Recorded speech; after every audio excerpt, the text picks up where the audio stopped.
এসে গেছি এসে গেছি, খান্তবুড়ি এসে গেছে।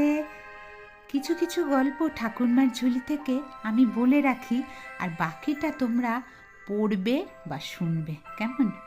আজকের গল্প লালকমল আর নীলকমলের গল্প।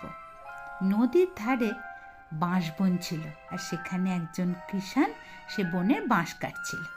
হঠাৎ একটা বাঁশ চিড়ে, মানে লম্বালম্বি চিড়ে দেখে বড় বড় দুটো ডিম।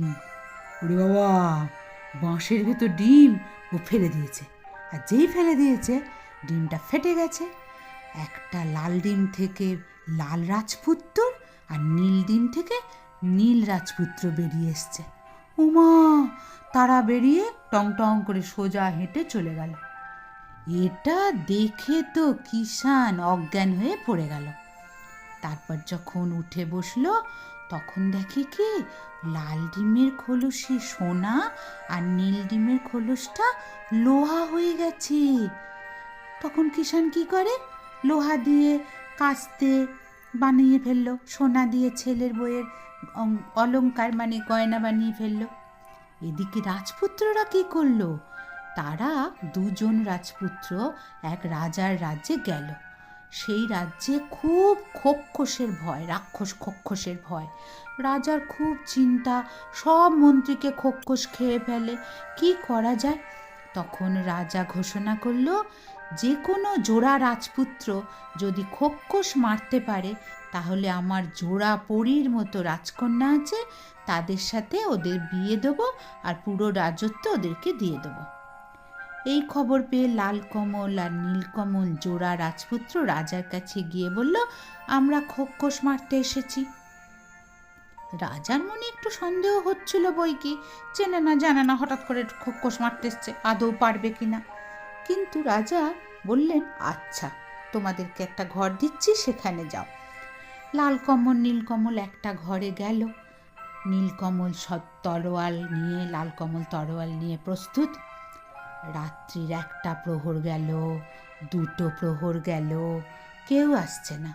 শেষে রাত্রি অনেকটা হবার পর দুই ভাইয়েরই ঘুম পেয়েছে, তবুও নীল লালকে বলল, দাদা, আমি ঘুমোই বুঝলি, পরে আমাকে জেগে জাগিয়ে দিস।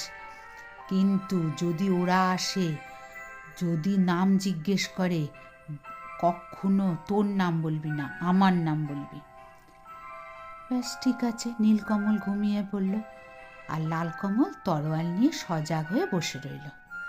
গভীর রাত যখন হলো, তখন দরজায় ধাক্কা। আর ওরা তো আলো পছন্দ করে না, সেই জন্য বলল, আলো নিব। লালকমল বলল, না। তখন বড় যে রাক্ষস, গো গো বটে, ঘরে কে জাগে? তখন অন্য সব রাক্ষসগুলো, কে জাগে কে জাগে? লালকমল উত্তর দিল, নীলকমলের আগে লালকমল জাগে, আর জাগে তরোয়াল। দপ দপ করে ঘিয়ের দ্বীপ জাগে, কার এসেছে কাল। নীলকমলের নাম শুনে খোকচরা ভয়ে আরো 3 পা পিছিয়ে গেল। ওরে বাবা! কারণ কি জানো, নীলকমল হচ্ছে রাক্ষস রানীর পেটে হয়েছে, তাহলে রাক্ষসী তো ওর মা, সেই জন্য রাক্ষসরা ভালো করে নীলকমলকে জানে। ওরা পিছনে গেল, তারপরে বুঝতে পারছে না যে এটা আদৌ কে। তখন ওরা বলল, তোদের নখের ডগা দেখি। লাল কি করলো, নীলের মুকুটে তরোয়ালের মতন খোঁচা বার করে দিল। ওরা, বামড়ে বামড়ে বামড়ে, নখের ডগা এমন, না জানি সে কি রে। তখন আবার বলল, দেখি তোদের থু থু কেমন। লাল কমল কি করলো, তরোয়ালের প্রদীপের ঘিয়ের গরমটা ছিটিয়ে দিল। খক্ষসদের লোম পুড়ে যেতেই তারা গ গ করে পালালো। কিছুক্ষণ পর আবার এসছে, তোদের জিভ দেখব। লাল তখন নীলের তরোয়ালের দরজার ফাঁক দিয়ে বার করে দিল। বড় খক্ষস ভাবলো ওটা জিভ, 2 হাতে ভালো করে ধরে বলল, এবার আমাকে সবাই মিলে টান, আমি এই জিভ টেনে ছিঁড়ব, তোরা আমাকে খুব জোরে টান। সকলে মিলে এমন জোরে টানলো, বড় খক্ষসের হাত কেটে রক্ত বেরোতে শুরু করলো। তখন আবার চেঁচামেচি করে ওরে মা রে বাবা রে বলে পালালো। এর কিছুক্ষণ পর খোকসরা আবার ছুটে এসেছে, কে জাগে কে জাগে। আর সারা রাত এভাবে জেগে থাকা যায় বলো তো? লাল কমলের ঘুম পাচ্ছিল। সেই ঘুমের ঘরে বলল, লাল কমল জাগে। মুখের কথাটা শুধু বলেছে, দরজা ভেঙে সব রাক্ষসরা ভেতরে ঢুকে এসছে। যেই ঢুকে এসছে লাল কমল বললে, ভাই। নীলকমল তো জেগেই বলে, আরাম কাটি ঝিরাম কাটি, কে জাগিস রে?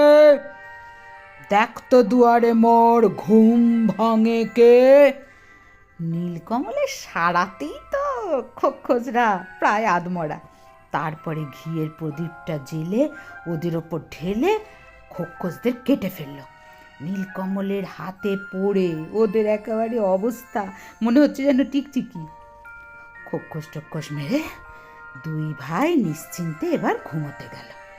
পরদিন রাজা ওদের বাড়িতে এসে দেখে দুই রাজপুত্র রক্ত জবার ফুল গলাগলি হয়ে ঘুমোচ্ছে, আর চারদিকে সব খোকসদের টুকরো টাকরা পড়ে আছে।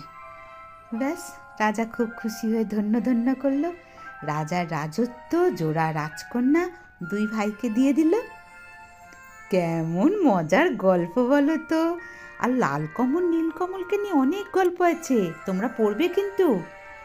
লাইক করবে, শেয়ার করবে আর সাবস্ক্রাইব করবে নতুন বন্ধুরা।